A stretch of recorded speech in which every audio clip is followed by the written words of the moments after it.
Today's discussion will be presented in three sections, since we are recording this session for a radio broadcast on Federal News Radio 1500 AM. Feel free to post questions and comments during the session, and we'll try and get them answered online.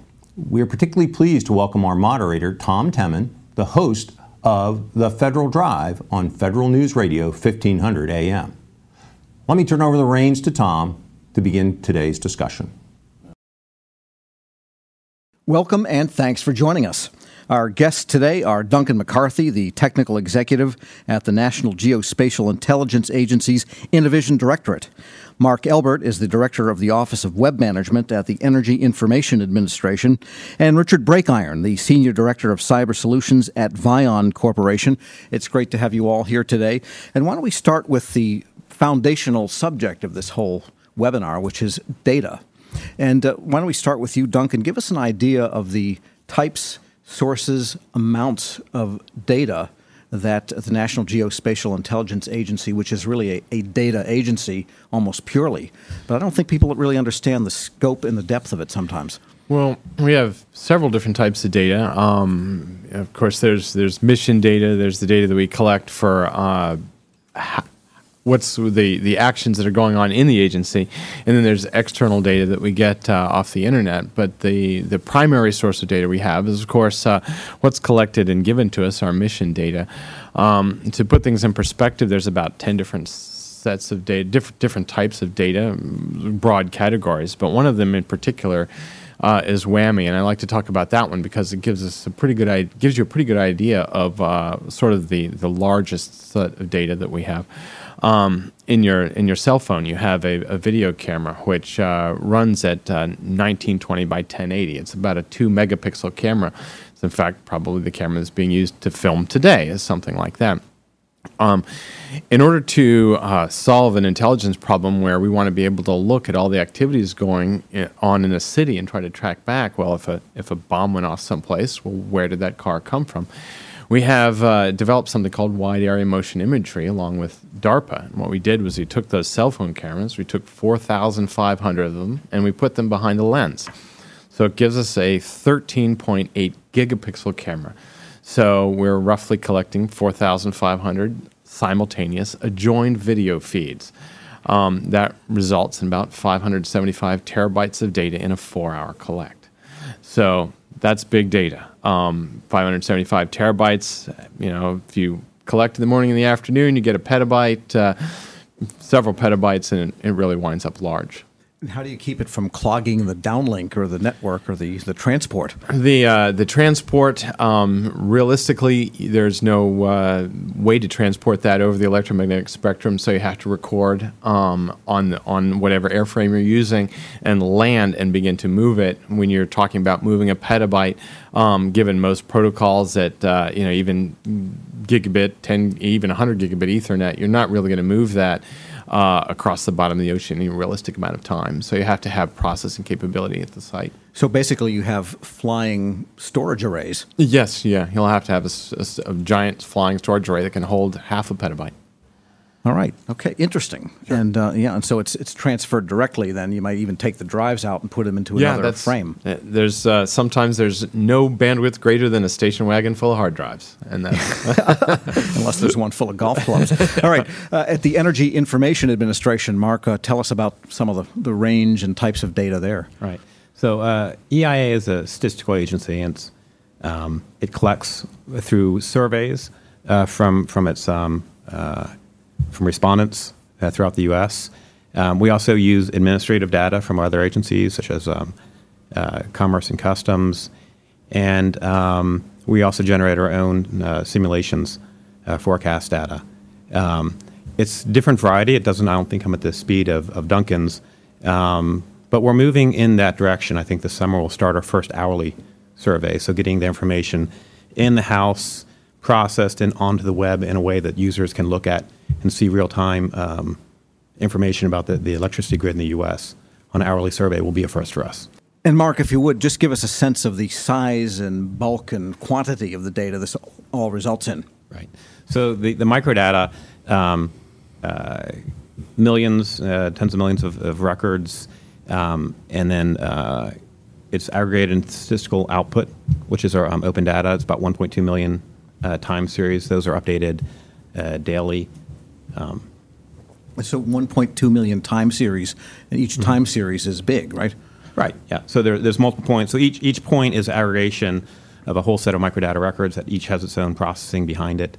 And it goes through different surveys and different algorithms. Okay, and Richard, tell us what you're seeing across government. I mean, there's been this shift in thinking and also in policy to give us a data-centric view of government, which in some sense, it's always been data because you had the word data processing 35, 40, 50 years ago, but yet people are looking at it differently and the data is seen differently. What are you seeing across the agencies? So what I'm seeing really across government right now, and as I go around and do presentations not only with government but with industry and academia, is this concept of what I call the big data hype. And so everybody wants to talk big data, but I go back and remind everybody we've always had big data. How did I get my life insurance actuarial tables? Oh, we've had big data. What's different about data today is two huge things that have happened. Number one, I can reach data anywhere at an unprecedented level. The internet really gives me access in a way that I never had. Number two, I have processing power and storage capability that I just simply never had before. And when you put these two things together, I get to do some analytics and produce some information that was never there before. That's what we're showing when we walk in and we demonstrate to senior leaders, I don't care if it's commercial or government, is here is a solution set that we found in your data. And here's how we did it, and here's the seconds that it took us to do it. Now, the other problem we do have is the amount of data is really becoming just unprecedented. So we've already heard today about the amount of video. So look at the government in the Air Force. Petabyte a day they produce of UAV, unmanned aerial vehicles, lots of pictures of sand in Southwest Asia. But that's going to explode here shortly because there's not an agency or a government or a state that isn't thinking about using UAVs to assist them in providing public services. Most people don't realize oil and natural gas, they're already using drones to monitor their lines. So all of this data is being captured. Now the question becomes, how can I make it usable? What is it that I can quickly give to somebody to say, hey, what's going on? On the network side, securing the network, defending against cyber, huge another effort. So as the Department of Defense has gone to an MPLS network, multi-protocol, label switching, with a regional security concept producing a petabyte a week of cyber data. We're working with NGA on a project, Map of the World. Simple project. Let's map everything physically on the world. And oh, by the way, can we put an IP address with everything with that? Sure you can, because these traffic lights out here, the street lights, the substations, everybody has an IP address. The Internet of Things really is here. And again, the idea is to be able to synchronize this and use it for what I call actionable intelligence. And so to sort of capture that actionable intelligence, it's real easy. When you're using Google Maps, you're driving throughout the world, actionable intelligence, when I came here today with our team from Vion, hey, don't go this route. There's traffic there. We rerouted. Let's save 20 minutes. That's actionable intelligence, and that's big data processing. And it's using many of the techniques that we've already talked about with our first two speakers. All right, so Duncan, I guess that implies that the mass of data, which might have been bolted to an application at one time, is now a thing of value in and of itself, regardless of whatever applications you might use and apply it to. Exactly. Yeah, we're trying in several of our different environments, trying to essentially just make data available for people to process it in new ways, because there's no limit kind of to the human creativity. The application that he talked about for routing traffic is done by looking at cell phone switching. So, when I have my cell phone in the car, it's got a GPS on it. Google accesses the GPS, which I gave them permission to do, and then it looks for how fast my cell phone's moving along the road, and it aggregates all of them together. And so it knows, well, traffic's slow here because the cell phones aren't moving too fast, and traffic's fast here. And so I'm able to make a near split-second decision about which path I'm going to take because of that. And so, it takes real creativity to go, wow, I'm going to use cell phone data to figure out traffic patterns. And there's a lot of interesting connections like that in the data. All right, how does that work at the Energy Information Administration? So I think that we've been making some progress in two areas, particularly the speed by which we're acquiring and getting out to the customers, to the public. I mentioned this hourly collection of trying to provide information real time within an hour or so and make that available through our website to the public. This is, again, grid related. This is grid related, so all the balancing authorities in the U.S., what is their projections and what is our actual consumption. We're hopefully going to have that out later this summer. But also, I mentioned about our open data program, is making that data more accessible to users through visualization. So before we used to put out a lot of tables. You think of, statistical programs, reports, kind of hard to use, hard to go sort through the tables and make sense of.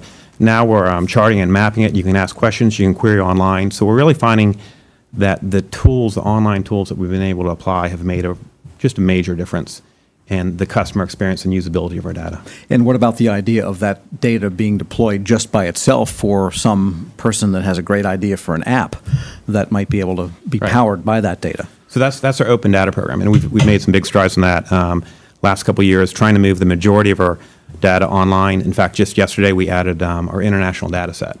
Very high value. It's the only free, reliable statistics on worldwide consumption, generation, production of all the major fuels for the world. So that's a very high value data set. It's on the API. You can get it. We can download it directly through calls. You can have bulk files. And recently we added, sounds very simple, but an add-in for Excel that you can download the data onto your Excel spreadsheet. You can store it. You can come back next month, get an update. Super simple. But what it did is it took our open data program from something that was of interest to programmers to now it's of interest to people like our director, and it's been a sea change in our open data program. All right, so that's good examples of how data really is a thing of value, as I said earlier, beyond the original application for which it was designed. All right, and I guess before we get to the break, we have a couple of minutes. I wanted to talk about just some of the infrastructure that is required to manage all of this data, because you can't just dump it. And so and that kind of coincides with the idea of the government moving to cloud for storage, that is third-party places to do that. But then you still have to move it around, and then there's some security issues, which we can also get into. But give us the sketch of the architecture for housing it once the plane lands and the station wagon arrives at its destination. We're struggling with that right now. I think within the intelligence community, several years ago, the Director of National Intelligence asked all the intelligence community agencies to work within an environment called ISITE, the Intelligence Community Information Technology And Environment. you've got about 18,000, 20,000 people already on that, right? Oh yeah. So we're now at NGA trying to figure out how we can make use of that, because we're not. Different agencies provide different portions of it, and we provide like the desktop portion, but other agencies provide the actual networking capability, and so NSA does a part and CIA does a part. We need to figure out how to divide our data to make it useful for those other agencies, and where to store it. It depends on the processing time, and it depends on the size of the data. There's a lot of technical study that needs to go on to figure out how to do that. I guess there's a lot of effort probably in the metadata, tagging and so forth, so that you can easily find what it is without having to shovel the whole thing back and forth. It's all about the indexing, absolutely. And I think that we're just sort of figuring out now that there's a kind of a blurred line between data and metadata, that we're looking to try to refine data. And so we get in base data and then put automated algorithms against it to refine it, add metadata on, and then maybe it goes through another loop. Maybe that brings up interesting intelligence questions. It's called the data enrichment cycle, to try to refine it. All right, yeah. Richard, comment? So actually, the data enrichment cycle, as Duncan talked about, is a critical first element. It used to be that you would set up a taxonomy for data and ingest it. You knew order, phylum, species, subspecies. It doesn't quite work in the cyber digital domain, because every time you do it, a millisecond later, somebody creates a new device. Oh, here's a Chromecast. Oh, here's an Amazon stick. And each of these have changed the way the domain looks. And so you actually, as you ingest data now, you start putting a capability into it at the time of ingest that says, hey, I don't know all the taxonomy, so I'm going to add some extra features to it so that I can really keep track of it. But all of the things we've been talking about so far really talk about the fact that how do we manage data to give people a usable framework? So it's not just the data. It is being able to interface with that data. You talked about infrastructure. Industry can't consume the infrastructure and government can't do it fast enough. We're now having to do that as a service because it just has to be built along those lines. So when you start trying to wrap a total solution for data management together, it's an end-to-end architecture, all the way from the user, who wants the nice graphical user interface, very different than what a senior leader wants to see. But again, we're ingesting the Verdi database of the Department of Energy for many programs for the Department of Defense. Defense Common Ground Surveillance Systems are now using Verdi as a capability. NGA will be providing their graphical interface to the broad community as well. All right, we'll explore those further in the next segment. Right now, we're going to take a short break. Our guests today are Mark Elbert, the Director of the Office of Web Management at the Energy Information Administration. Richard Breakiron is the Senior Director of Cyber Solutions at Vion Corporation. And Duncan McCarthy is the Technical Executive at the National Geospatial Intelligence Agency's InnoVision Directorate. I'm your moderator, Tom Temin, on Data-Driven Decision-Making in Government, sponsored by Vion Corporation here on Federal News Radio 1500 AM and federalnewsradio.com.